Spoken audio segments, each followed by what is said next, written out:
आहे विदर्भाला आणि वैदर्भीय जनतेला न्याय मिळावा म्हणून उपराजधानी नागपुरात हिवाळी अधिवेशनाची तरतूद करण्यात आली आहे। पण यंदा विदर्भात होत असलेला हिवाळी अधिवेशन खऱ्या अर्थाने विदर्भाकडेच दुर्लक्ष करणारा ठरलाय की काय असा सवाल उपस्थित झालाय।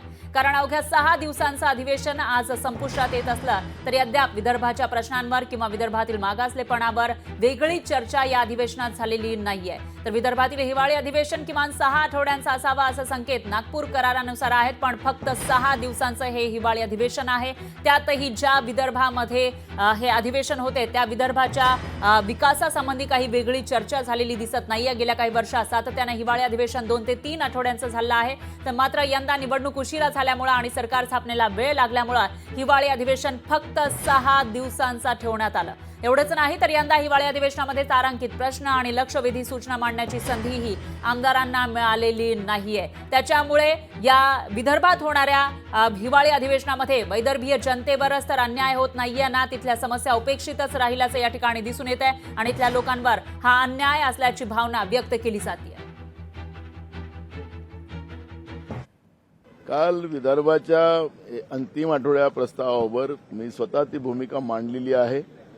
आज सरकार उत्तर काय देतं, विदर्भाला भोपळा देतं की तोंडाला पानं पुसून जातंय, हे आज सरकारच्या उत्तरामध्ये आपल्याला पाहायला मिळणार आहे। त्यामुळे आम्ही उत्तराची वाट पाहतोय। काल मी विदर्भाच्या अनुशेषाबद्दलची सगळी भूमिका विधानसभेत मांडली।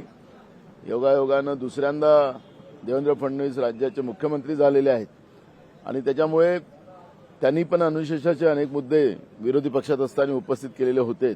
आता तेच मुख्यमंत्री आहेत, त्यामुळे ते आज काय उत्तर देतात त्याच्यावर आमचं लक्ष आहे। या अधिवेशनाच्या माध्यमातून मी ज्या महाराष्ट्रातल्या जनतेच्या आणि विशेष करून विदर्भातल्या जनतेच्या ज्या अपेक्षा व्यक्त केल्या, या अपेक्षांना आपण न्याय देऊ शकलो का अध्यक्ष महोदय? विदर्भामध्ये येऊ घातलेल्या उद्योगधंद्याबद्दल आम्ही किती चर्चा केली? आम्ही कायदा आणि सुव्यवस्था याबद्दल किती चर्चा केली? आम्ही संत्रा असेल, त्या ठिकाणी कापूस असेल, सोयाबीन असेल, कांदा असेल, कोकणातला आंबा असेल किंवा काजू असेल, जो शेतकऱ्यांच्या जीवना मरणाचा प्रश्न आहे, मासेमारी असेल, याच्यावर आम्ही जरी विदर्भात असलं तरी सुद्धा आम्हाला आमचे विषय मांडायलाच पाहिजेत आणि म्हणून याच्यावर आम्ही किती चर्चा केली अध्यक्ष महोदय, ह्याचं जर आपण उत्तर विचारलं तर काहीही चर्चा नाही।